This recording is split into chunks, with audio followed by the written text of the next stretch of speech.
We, we are very blessed. We are blessed.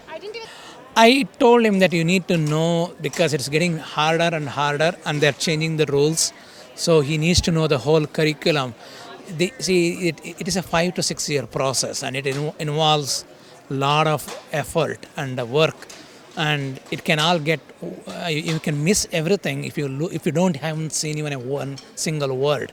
So I was giving them a plan how to read a book from A to Z, Z to A.